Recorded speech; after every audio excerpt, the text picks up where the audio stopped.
Hello, Lumi. This little project was made to just demonstrate that I didn't use AI for your instructions, but turned out to be a little bit more part demonstration of how I use Affinity, which is a software like Illustrator, and then another part just kind of an homage to the content you make. I kind of pulled up some reference images here. So first I went to your YouTube video, your YouTube channel for reference to use some of the colors, or at least some of similar color schemes, get some Lumi vibes. And one of the ideas I ran with was Starry Night, but it ended up not being quite what I wanted. I did use a black dahlia as a reference image, and it kind of served as a general base of the kind of shape of flower that I wanted to make. Believe it or not, I also kind of made it as a I used it in one of my D&D campaigns, believe it or not. They had to find this flower to heal this girl that was being taken over by a curse. But yeah, this first section I kind of did on my desktop.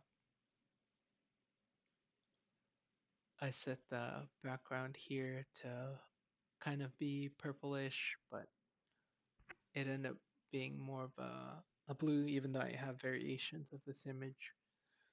I kind it just kind of makes the focus of the flower pop a little bit more once I get that in there. Then I added these little gradient shapes. They kind of just serve to set what colors I want to use for the center of the flower and the stem and the outer rim of the flower. It was kind of fun playing with the gradients. I like using gradients when I can, rather than creating custom paths and shapes.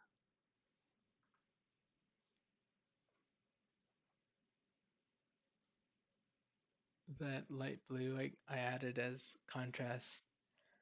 It was gonna be little pollen antennas inside, but I ended up going with something a little bit more vectory, something a little bit more abstract, based off another reference image that I used. You'll probably see that here in a bit.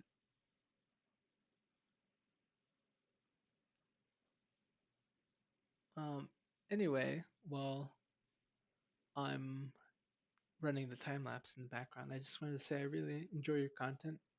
I enjoy how calm and peaceful your streams are.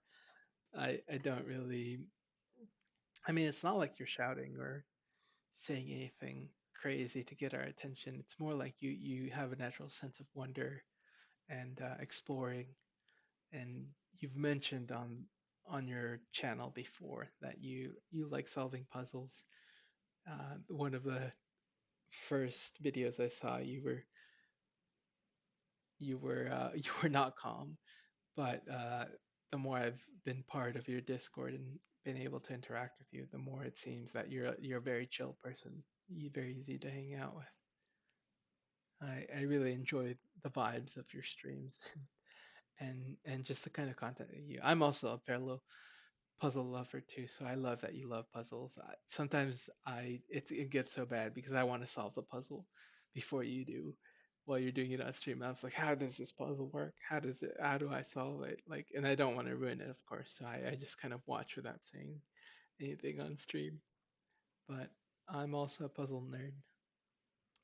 Here you can see me trying to match the stem to match the color profile of your hair, the in your profile picture. I did end up eliminating some of the purple here, some of the pink in the gradient at some point, but right now it has two tones. Eventually it'll have a gradient which has like multiple colors, but it kind of matches your hair. And By this point, I've kind of decided that I wanted to make a flower that, like, if someone saw it, they'd think like, "Oh, that's a Lumi flower," or like, "That flower looks like Lumi. That's giving Lumi vibes." So I'm fairly good at color matching off of the RGB color palettes. So as long as it's not something too complex, I can usually color match it or get an approximation and then find complementary colors. Just because I've worked with the RGB colors so much, it's just kind of become second nature. So uh, I'm curious what your thoughts are. One of the setbacks I did have while I was making this, though, is that my display has really good contrast and you can see everything on it. But I've noticed if I load this image on other screens, like my second monitor or my phone, it doesn't provide as good of a contrast. But I think it works well. I came out with some alternates once we're done here that hopefully you'll like. At least one of them will good look good on your screen. I tried to make it that way, just for fun. Okay, it looks like we've gone onto the iPad. So this is me on my iPad. I wanted to make the stem look natural here. So what I kind of did was just rub around a bunch of strokes on the tablet using speed. I don't have the fancy iPad Pro, which has a pressure sensor. So in this one, I kind of just use the speed setting on the Affinity software, which allows you to use speed instead of pressure. And I don't know what happened here. I think maybe one of the settings was off, but eventually I got the strokes to be thin on one end and thick on the other. I was just trying to figure it out. I think it was some setting with the stroke that I got incorrect, but it really helped me to visualize all the different kind of positions which the stems and the leaves of the root of the flower would be. So it was still a lot of fun. And the layers were fun. Layers are always fun. Figuring out how you're gonna group stuff and move stuff on top. On the actual petal, I spent a lot of time figuring out how I'm gonna do shading layers. It was a pain. I don't normally do stuff like this, but I thought I'd make an effort just out of like appreciation of some of the art and work that you do. I actually do a lot of technical work for my day job, but uh, I'm a weird mix, I think, between like a creative person and also you know, a technical person. So like somewhere between creative and art. I like creative problem solving in particular, and I'm I'm an odd mix because I'm also right in between introverted and extroverted. Even though some people don't believe me, they like to label me as an extrovert or an introvert. But I mean, I spend a lot of time by myself. It's hard not to want to be around people when you work from home and you also uh, don't get as much humor interaction as you should. So I think that's what contributed to people calling me extrovert lately. But as you can see here, I'm trying to figure out how to get the shadow in the petal because I want to simulate a natural fold in the flower shape. But it took me a while to figure out something I was happy with, and I think I could have honestly spent days trying to figure this out if I didn't have other stuff to do. And honestly, I that when I worked on this stuff, I worked in the middle of the night when I had little sleep because it's when I'm most creative. When I'm most creative is when I'm exhausted, which I'm sure is true for a lot of artists. But for me, definitely when I'm almost sleep deprived is when I'm able to be the most creative and think most outside of the box, which probably shouldn't take advantage of the fact that I'm so tired to do this, but I think in a way it helps me push through these things. Like if I had a good hard day of work and then I work on something like this, and my brain's just kind of like, hallucinating at this point, it really does help to make things. So, I think about Da Vinci sometimes. He was artistic and technical. He created some interesting shapes. And I wish there was more people like that out there. I tried to be that a little bit, but I'm no Da Vinci for sure at the end of the day. Oh, it looks like we're done on the iPad.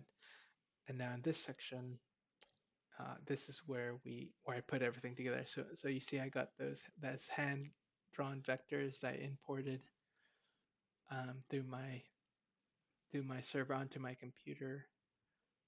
I have a local storage that I use to manage all my assets. I try to stay organized. That's the thing. If I get too creative, I could spend way too much time on something. If I am way too technical, I can also get into the weeds of the details. So I kind of have a lot on my mind constantly. So I I tend to spend a lot of time on projects like this. In total, I think I spent like at least 6 hours, five, six, seven, closer to seven, probably eight if I count how many I took on this recording and time lapse and setting this up and troubleshooting DaVinci Resolve, which is what I used to record this.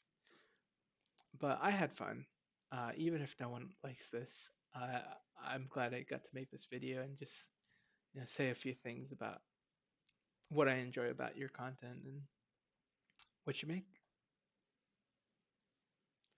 Originally, this video was supposed to be like 5 minutes long or so, and then I realized that you can't really see too much in the time lapse, and it ended up being closer to 20 minutes.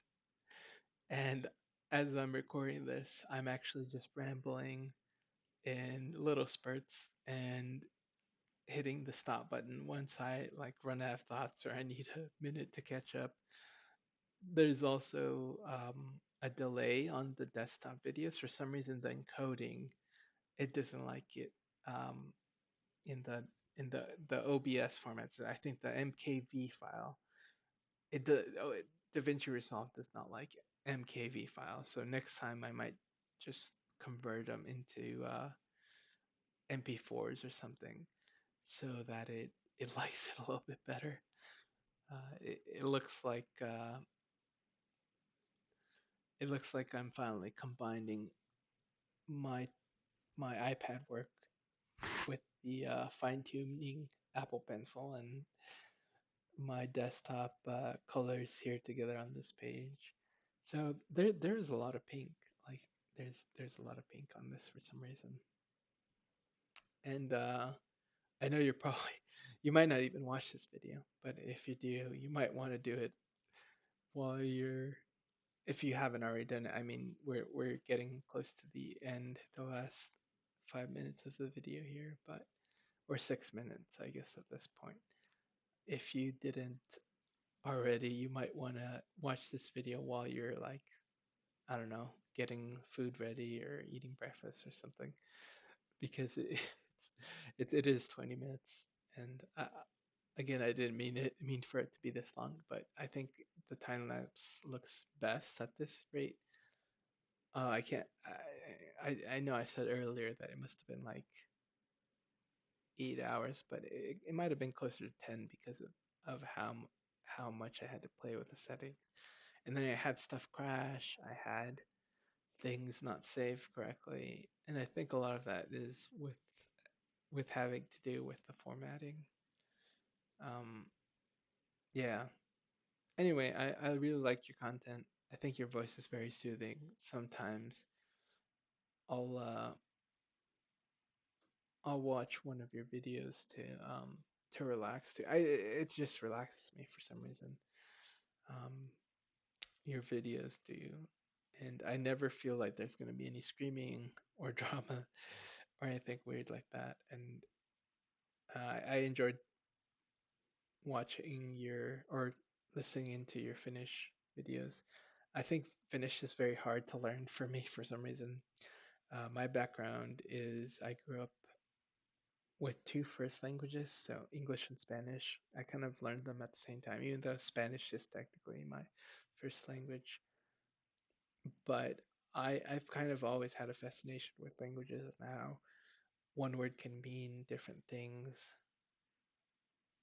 in different languages, even though it's when you translate it, um, it's supposed to be the same word, but the origins are always slightly different. And there's words in other languages that don't exist in other languages. You use like a whole sentence or another word in order to communicate that. So I've enjoyed learning about Finland and Finnish culture. It's been amazing.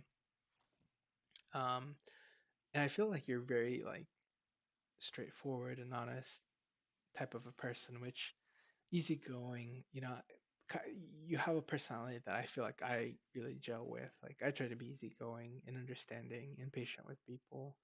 I don't really judge people. I try to hear people's end of story, and then I feel like you also have things that are very like you have convictions. Like you have things that won't change. Like you don't waver very often. So a lot of characteristics which in friends and people I really respect. So now it looks like I'm doing the inner petals here. And I am I think I backtrack a little bit here soon, but yeah. Yeah, and I've been getting a little bit into D&D lately. It's been a lot of fun. I mentioned it towards the beginning of the video, but yeah, I feel like I'm a very good storyteller. Like I've gotten good. I took this writing course, which well, it wasn't a course more than I joined this writing group, which really helped me develop my writing style, I think, and helped me figure out how I like to write. And honestly, in school, I wasn't that good at writing, mostly because it was very like I don't want to write about any of this stuff. But I think I've read more of what kind of things I like to write, and I like conveying things through story. I think you do too. So that's another thing I like that you're a very good storyteller and you like to get into the heads of characters. I always enjoy when we do the book readings. You you definitely like to act out some of the characters and figure out like how would this person say that? What kind of voice? Um, so so yeah, it's always fun to watch those, to listen in on those. Well, it looks like I got the final color of the petals. The center, I spent way too long on the center part. Uh, I kind of had a vision I couldn't make happen, and so I went with another reference image, which I don't show on screen, but those little triangles. Some of those big flowers have those little triangles, which I don't know how that works, but they're kind of layers pointing towards the center. They're kind of like little triangles, which I ended up adding here. And we're almost towards the end, but I just want to say thank you for making so many videos. It's they really make my day sometimes, and I always keep an eye out for your content. And your streams are so chill. It's like a lot of times when you do your bedtime stories, it's so late here that I don't even I'm not even it's 3 p.m. when you're doing your bedtime stories, and I'm so not tired, but I wish I was. I wish it was night so I could enjoy them at a and wind down towards the end of the day, but it's the middle of the day for me. Well, I hope you enjoyed my ramblings. I did film this last part, film the voiceover like in the middle of the night, but um, I hope you're doing well. I can't wait for the videos you've been working on, and I hope you enjoy my submission.